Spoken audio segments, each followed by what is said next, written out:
Assalamualaikum warahmatullahi wabarakatuh. Semangat pagi anak-anak semuanya. Semoga Allah Subhanahu wa taala senantiasa memberikan keberkahan, kemudahan ilmu yang kita dapatkan. Amin. Nah, anak-anak semuanya, kali ini kita akan belajar bersama Bu Aini kembali ya dalam bab rukun iman dalam Islam. Langsung saja anak-anak kita mulai ya. Adapun tujuan pembelajaran kita hari ini adalah yang pertama, mempercayai 6 rukun iman. Yang kedua, menjelaskan rukun iman dengan baik. Yang ketiga, menyebutkan macam-macam rukun iman dengan benar. Dan yang terakhir adalah menghafal 6 rukun iman dengan lancar. Baiklah anak-anak, sebelum pembelajaran kita mulai, mari kita membaca doa terlebih dahulu ya. Bismillahirrahmanirrahim.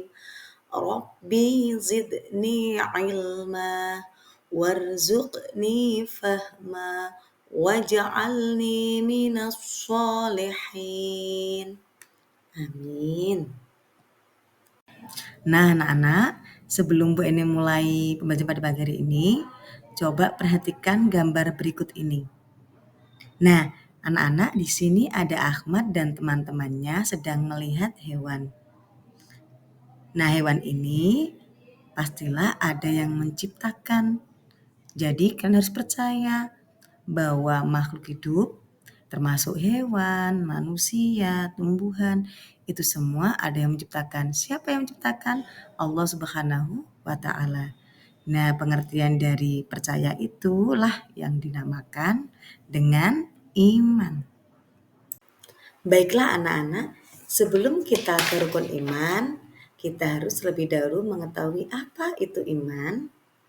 Apakah dari kalian sudah ada yang pernah mendengar kata iman ataupun tahu kata iman? Baiklah, Bu Aini akan membahas tentang apa itu iman. Iman berarti percaya dengan sepenuh hati. Sebagai seorang muslim, apa itu muslim? Kita yang beragama Islam, kita percaya kepada Allah dan ajarannya. Adapun pengertian dari rukun iman sendiri adalah dasar dari kepercayaan kita. Percaya kepada siapa? Percaya kepada Allah di antaranya yang nanti akan kita bahas ada berapa rukun iman dan macam-macamnya. Nah, anak-anak, setelah kalian mengetahui pengertian rukun iman, berikut rukun iman itu ada 6. Yang pertama, iman kepada Allah Subhanahu wa taala. Yang kedua, iman kepada malaikat Allah. Yang ketiga, iman kepada kitab Allah. Yang keempat, iman kepada Rasulullah. Dan yang kelima, iman kepada hari akhir atau hari kiamat. Dan yang terakhir adalah iman kepada qada dan qadar. Nah, setelah kalian tadi mengetahui ada 6 rukun iman, mari kita akan bahas dari rukun iman yang pertama adalah iman kepada Allah. Benar anak-anak. Jadi iman kepada Allah itu apa anak-anak? Kita percaya bahwa Allah adalah satu-satunya Tuhan kita dan Allah yang menciptakan kita dan seluruh alam semesta. Jadi alam semesta beserta isinya itu semua ada yang menciptakan. Siapa anak-anak? Allah Subhanahu wa taala. Dan kita sebagai orang Islam harus percaya, harus beriman kepada Allah. Contoh seperti apa? Contohnya saat kita berdoa, kita berbicara kepada Allah. Nah, bukti iman kita kepada Allah dengan cara apa, Nana? Dengan cara melaksanakan perintah Allah dan menjauhi larangan Allah. Pintar sekali. Kemudian selanjutnya, rukun iman yang kedua adalah iman kepada malaikat Allah. Siapa itu malaikat Allah, anak? Jadi malaikat adalah makhluk Allah yang diciptakan dari nur atau cahaya. Dan mereka selalu patuh kepada Allah dan tidak pernah melakukan dosa. Jadi anak-anak, jika kalian ditanya, anak-anak, siapakah makhluk yang taat kepada Allah? Jawabannya adalah malaikat. Karena malaikat tidak pernah mengingkari Allah. Jadi malaikat itu selalu patuh dan taat kepada perintah Allah Subhanahu wa taala. Contohnya ada 10 malaikat yang wajib kita imani, di antaranya ada malaikat Jibril yang tugasnya menyampaikan wahyu kepada para nabi. Ada lagi malaikat Mikail yang mengatur hujan dan rezeki. Ada lagi malaikat Ridwan, ada malaikat Malik, ada malaikat Atid, ada malaikat Rotib, dan lain-lain. Yang ketiga adalah iman kepada kitab-kitab Allah Subhanahu wa taala. Kitab-kitab Allah adalah buku petunjuk dari Allah untuk manusia. Contohnya ada kitab Taurat untuk Nabi Musa, ada Zabur Nabi Daud, ada Injil Nabi Isa, dan yang kalian baca setiap hari ada yaitu apa anak-anak? Iya, ada Al-Quran, yaitu yang diberikan kepada siapa? Nabi Muhammad Shallallahu Alaihi Wasallam, yang sekarang menjadi apa? Panduan kita dalam menjalani kehidupan. Jadi anak-anak, yang ketiga itu adalah iman kepada kitab-kitab Allah. Contohnya adalah yang sering kita baca setiap hari adalah apa anak-anak? Iya, Al-Quran. Lanjut ya anak-anak, masih semangat ya. Yang keempat adalah iman kepada Rasul-Rasul Allah. Sebelum Bu Eni jelaskan apa itu Rasul, coba Bu Eni ingin bertanya, ada berapa jumlah Nabi dan Rasul yang wajib diketahui anak-anak? Iya, ada 25. Bu Eni lanjutkan ya. Jadi Rasul itu adalah utusan Allah yang membawa pesannya, membawa kabar bahagia, memberikan sebuah peringatan. Nah, jadi jumlah Rasul itu ada 25 yang wajib kita ketahui, termasuk Nabi kita Khotamul Anbiya atau Nabi yang terakhir adalah Nabi Muhammad Shallallahu Alaihi Wasallam. Contohnya untuk mengimani Rasul yaitu Nabi Muhammad adalah teladan kita dalam beribadah dan berakhlak. Jadi Nabi Muhammad itu adalah uswatun hasanah atau contoh dari sikap atau suri tauladan yang baik. Jadi anak-anak, dalam kehidupan sehari-hari kita harus mencontoh sikap Nabi dan Rasul, di antaranya adalah Nabi Muhammad Shallallahu Alaihi Wasallam. Bisa anak-anak ya? Kita lanjutkan yang kelima. Baik, Mbak ini lanjutkan untuk yang kelima, yaitu iman kepada hari akhir atau hari kiamat. Tentunya anak-anak pernah mendengar kata hari akhir itu kiamat ya anak-anak ya. Baik, Mbak ini akan jelaskan. Hari akhir adalah hari kiamat, saat semua manusia dibangkitkan dan dihisap amal perbuatannya. Jadi kalian hidup di dunia itu tidak selamanya anak-anak. Jadi akan ada nanti yang namanya hari kiamat. Nah, Bu ini kapan datangnya hari kiamat? Nah, datangnya hari kiamat itu tidak ada yang tahu. Yang tahu hanya siapa? Allah Subhanahu wa taala, karena hari akhir itu adalah rahasia dari Allah Subhanahu wa taala yang mana tidak ada yang mengetahuinya. Baik, Bu Ina akan jelaskan apa itu hari akhir. Hari akhir adalah hari kiamat saat semua manusia dibangkitkan dan dihisap amal perbuatannya.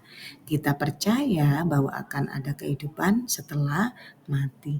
Jadi setelah kalian meninggal nanti akan ada kehidupan yang mana nanti akan kalian pertanggungjawabkan. Apa Bu Eni yang dipertanggungjawabkan? Yaitu amal perbuatan kalian ketika masih berada di dunia. Maka dari itu, contoh beriman kepada hari akhir, kita berusaha melakukan kebaikan agar mendapat balasan yang baik di akhirat. Jadi anak-anak, kalian di dunia itu harus dimaksimalkan untuk beramal yang sebanyak-banyaknya dan sebaik-baiknya. Karena apa? Hidup di dunia itu hanya sementara, akan tetapi hidup di akhirat itu selamanya. Jadi mari kita berlomba-lomba untuk apa? Meraih mendapatkan kebaikan untuk bekal kita ketika di akhirat nanti. Begitu anak-anak. Baik anak-anak, yang terakhir adalah iman kepada qada dan qadar. Mungkin kalian ada yang pernah mendengar? Oh, belum. Iya, berikut Bu ini akan jelaskan. Qada memiliki arti ketentuan, Sedangkan qada berarti ketentuan Allah yang menjadi hal umum atau azali serta berlaku terhadap semua makhluk. Jadi qada itu ketetapan Allah yang tidak bisa diubah oleh manusia. Apa contohnya Bu Aini? Contohnya adalah kelahiran, kematian, jenis kelamin, itu hal yang mutlak yang sudah menjadi ketentuan Allah dan tidak bisa diubah oleh manusia. Contohnya seperti ini, kematian. Karena kematian itu mutlak dari Allah. Kita tidak bisa menunda yang namanya kematian. Seperti itu, ada kelahiran juga jenis kelamin. Kita tidak bisa menentukan. Contoh, mau adik laki-laki, adik perempuan, harus lahir ini tidak bisa, anak-anak. Karena untuk jenis kelamin ini merupakan sebuah kodok atau ketentuan dari Allah yang mana tidak bisa diubah. Sedangkan qadar anak-anak, secara bahasa artinya ketetapan atau ukuran. Secara istilah, qadar berarti perwujudan atau ketentuan hukum Allah atas semua makhluk yang ia ciptakan jika syaratnya terpenuhi. Jadi ada perbedaan antara qada dan qadar. Kalau qadar itu sesuatu ketentuan akan tetapi bisa diusahakan. Dengan apa nak? Ikhtiar, usaha dan doa oleh manusia. Contoh, si Budi memenangkan lomba pidato. Nah, si Budi ini bisa menang karena apa? Karena rajin berlatih, makanya meraih juara 1 lomba pidato. Itu bisa diubah oleh manusia. Contoh, kalian ingin juara kelas, harus apa? Rajin belajar, itu bisa diusahakan. Contohnya lagi, ada